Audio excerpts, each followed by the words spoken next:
Olá, crianças, tudo bem? Hoje a gente vai começar a ver o nosso primeiro assunto do ano, tá certo? Que é o absolutismo junto com o renascimento cultural, tá bom? Esse vídeo vai focar nas características básicas e os slides mais completos estarão lá na sala do Classroom de vocês, tá bom? Então vamos começar para a gente não perder muito tempo. Qual é a definição de absolutismo? Né? Uma das definições que a gente pode trazer para absolutismo. Vai ser um regime político em que os reis possuem o poder absoluto sobre suas nações, com grande concentração de poderes nas mãos do rei. O que isso quer dizer na prática? Quer dizer que o rei vai ter o poder de governar, vai ter o poder de criar leis, vai ter o poder de julgar as leis. Não vai ter Supremo Tribunal Federal em um Estado absolutista. O grande juiz, o ministro do Supremo, é o rei. A gente não vai ter um parlamento. Quem cria a lei é o rei. A gente não vai ter um presidente. Quem vai governar é o rei. Tudo isso com base exclusivamente na sua vontade. Obviamente que dependendo dos arranjos políticos entre o rei e a nobreza de cada um desses países, né? Então, é um regime que vai se estabelecer em uma transição entre o feudalismo e o capitalismo. Então, o absolutismo ele vai ter elementos do feudalismo ainda. Então, aquela sociedade ainda vai ser dividida em três camadas, né? Que a gente vai ter a nobreza, o clero e o povo, né? Que vai ser o resto de todo mundo. E ainda assim a gente vai ter elementos do capitalismo com o desenvolvimento da burguesia e o desenvolvimento de empresas comerciais que, a princípio, estarão condicionadas ao Estado, dentro daquilo que a gente vai chamar de mercantilismo, que é basicamente um regime econômico baseado no comércio, mas controlado pelo Estado. Ainda não vai ser aquele capitalismo que a gente conhece, onde tudo é controlado pelo mercado. Se é que a gente pode dizer que é controlado pelo mercado, já que o mercado, de fato, ele não existe, né? O mercado é meio que uma invenção. Então, a gente vai ter uma nova adequação do poder, conciliando parcialmente os interesses da tradicional nobreza e da nascente burguesia. Em que sentido? A nobreza vai ser integrada à burocracia administrativa do Estado. Então, quem vai ser, por exemplo, chefe de polícia? Um nobre. Quem vai ser chefe da Receita, né, da alfândega? Quem vai ser o coletor de impostos? Quem vai ser o prefeito? Quem vai ser o governador? Tudo isso vai ficar nas mãos da burguesia. Então, ela vai ser privilegiada com cargos, com pensões, vai ser isenta de impostos junto com o clero. A burguesia, por outro lado, vai ter a dinamização das suas atividades comerciais. Em que sentido?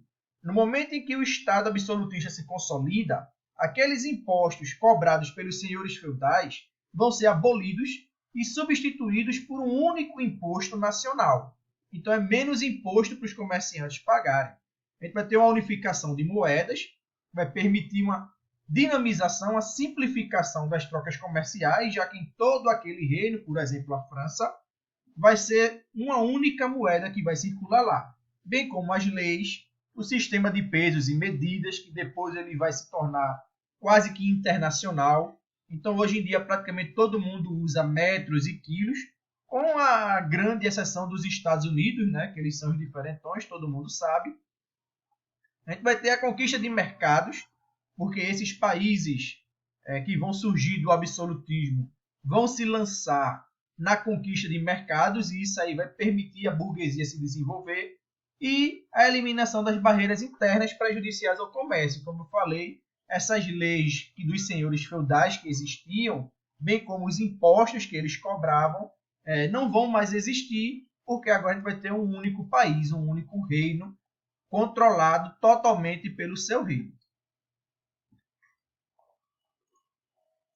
Vamos lá. Então, quando aconteceu o absolutismo? Aproximadamente entre os séculos XV e XVIII, ou seja, a gente está falando aqui dos anos 1400 até os anos 1700. Final da Idade Média, com a consolidação dos estados absolutistas de Portugal e Espanha. A França e a Inglaterra também vão se consolidar já no final do século XV, após a Guerra dos 100 Anos. E aí vai acabar aproximadamente no século XVIII, início do século XIX, com a Revolução Francesa, Napoleão Bonaparte e as guerras napoleônicas. A grande exceção aqui vai ser a Rússia czarista, que vai continuar absolutista até a Revolução Russa, lá em 1917. Então, onde vai acontecer o absolutismo? Sobretudo na França, na Inglaterra, com o detalhe de que a Inglaterra vai passar por uma revolução, que a gente chama de Revolução Inglesa, lá no século XVII, então são 100 anos antes da Revolução Francesa, e a Revolução Inglesa vai acabar com o absolutismo na Inglaterra e vai instituir o sistema parlamentarista que existe na Inglaterra até hoje, né? A gente vai estudar isso mais para frente um pouquinho. Portugal e Espanha serão grandes modelos do absolutismo, vão permanecer nesse modelo até o século XVIII e só vai mudar por conta da Revolução Francesa e das guerras napoleônicas, né? Que Napoleão invade tanto Portugal quanto Espanha. Os teóricos absolutistas, a gente pode falar de Jean Bodin, né? Autor do livro A República, Jacques Rousseau, que escreve a Política segundo a Sagrada Escritura, e eles vão criar a teoria do direito divino. O que é a teoria do direito divino? É a ideia de que o rei é rei porque Deus quis. E isso traz uma série de complicações, porque se o rei é rei pela vontade de Deus, o povo não tem o direito, não tem o poder, não tem a autoridade de questionar esse rei, de, por algum motivo, derrubar esse rei do poder. Isso fica impossibilitado para o povo, porque o rei está lá pela vontade de Deus e nós não podemos ir de encontro à vontade de Deus. Lembre sempre que ele está falando de sociedades muito religiosas. É desse período, por exemplo, a Inquisição espanhola e portuguesa, que também vai ser bem pesada. Nicolau Maquiavel vai escrever o livro O Príncipe. Quem já escutou a palavra maquiavélico, saiba que é em referência a Nicolau Maquiavel. Ser maquiavélico, em tese, não é você ser uma pessoa ruim. A questão é que Maquiavel dizia que a ética do governante deve ser diferente da política. Vai existir duas éticas. A sua ética pessoal e a sua ética enquanto soberano, enquanto governante, enquanto príncipe. Por isso que o título do livro é O Príncipe.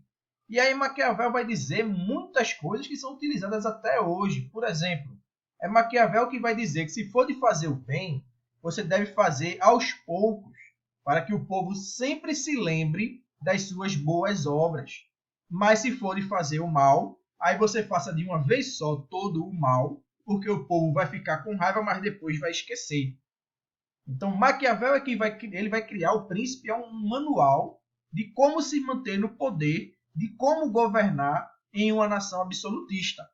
Ele vai colocar a razão do Estado acima de tudo.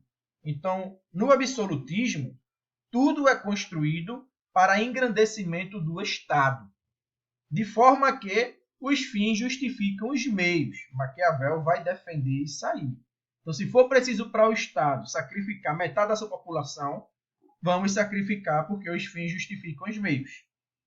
Thomas Hobbes vai escrever o livro Leviatã, né? E aí, assim como Maquiavel, ele vai dizer que o poder do Estado está acima de tudo e que o Estado serve para livrar a humanidade do caos e da anarquia. Porque, segundo Hobbes, o homem é o lobo do próprio homem.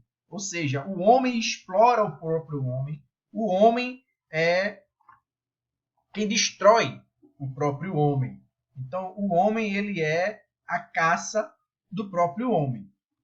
Hugo Grotius vai escrever do direito da paz e da guerra e vai defender também a ideia do poder ilimitado do Estado para manter a ordem. Então, observem que o absolutismo vai sempre colocar o Estado acima de tudo.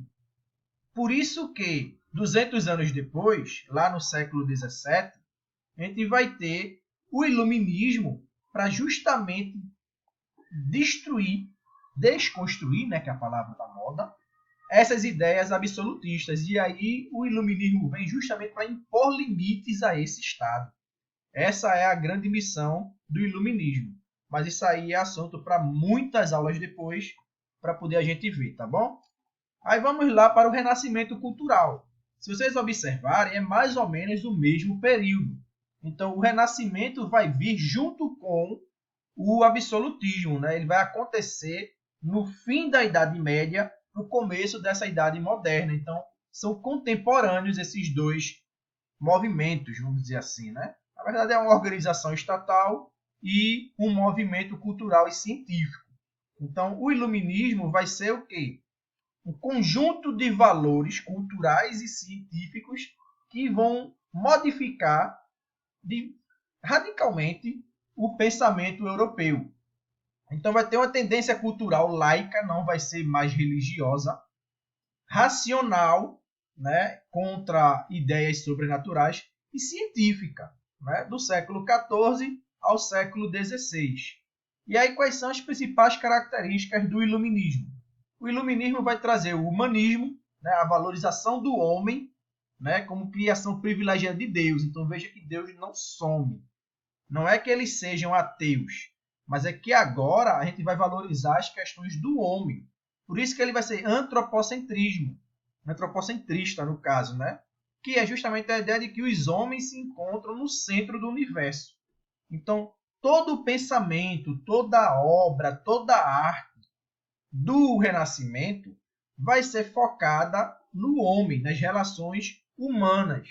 Então, se o homem está amando, se o homem está triste, se o homem está feliz, Deus vai ter um espaço secundário dentro dessas obras. Se na Idade Média, no teocentrismo, a gente tinha o Deus como centro de tudo, então a minha poesia era sobre Deus, os meus livros eram religiosos. Agora, tudo vai girar em torno do ser humano, né? O humano, né? Aí você vai entender homem aí por humano, pessoas. O racionalismo, valorização do homem como um ser racional e por isso capaz de interpretar e conhecer a natureza. Então não vou mais dar justificativas sobrenaturais para fenômenos da natureza. Se tem um terremoto, não foi porque Deus quis, Deus está punindo. Eu vou pesquisar e procurar saber o que foi que aconteceu racionalmente. O classicismo é o resgate da cultura greco-romana e a sua adaptação à necessidade da época. Então, toda a arte vai ser inspirada na greco-romana. Inclusive, filosoficamente falando, se vai ser baseado no greco-romano, né? Que eram povos o quê? Naturalistas, né? Que tinham um apreço pela natureza e pelo hedonismo, que nada mais é do que a busca do prazer individual. Então, o grande foco dos renascentistas vai ser no prazer individual da pessoa. A ideia é a gente sentir prazer, sem medo desse pecado, sem medo de estar pecando por sentir prazer. E aí, quais são os motivos do pioneirismo italiano? Né? O Renascimento ele vai começar na Itália, nas cidades-estado da Itália. Então, as cidades italianas eram grandes centros comerciais, né, mercantis, com destaque para Gênova e Veneza, embora houvesse outras cidades importantes, como Florença, Milão e a própria Roma. Essas cidades elas eram entrepostos comerciais entre o Oriente e o Ocidente, inclusive foram base para expedições de cruzadas durante o período das cruzadas. Então eles conseguiam, por meio do comércio no mar Mediterrâneo, enriquecer muito, principalmente Veneza, né? Veneza vai ter uma frota gigantesca e aí elas com esse dinheiro elas conseguem financiar as grandes obras renascentistas, né? Então, a prática do mecenato, em decorrência da riqueza da região e da busca da promoção pessoal, nesta prática destacam-se as famílias Médici em Florença e Sforza em Milão. O que é o mecenato? É justamente essa elite enriquecida dessas cidades-estados patrocinarem artistas. E aí eu trago o artista para pintar, para esculpir na minha cidade. E isso vai fazer com que as cidades italianas sejam o centro do renascimento cultural. Além disso, tem os vestígios materiais da antiga civilização romana existentes em toda a Itália, que vão servir de fonte de inspiração e estímulo para os artistas renascentistas. Esse renascentismo ele vai se expandir por toda a Europa. E aí por que ele vai se expandir? Primeiro a gente vai ter um deslocamento do eixo econômico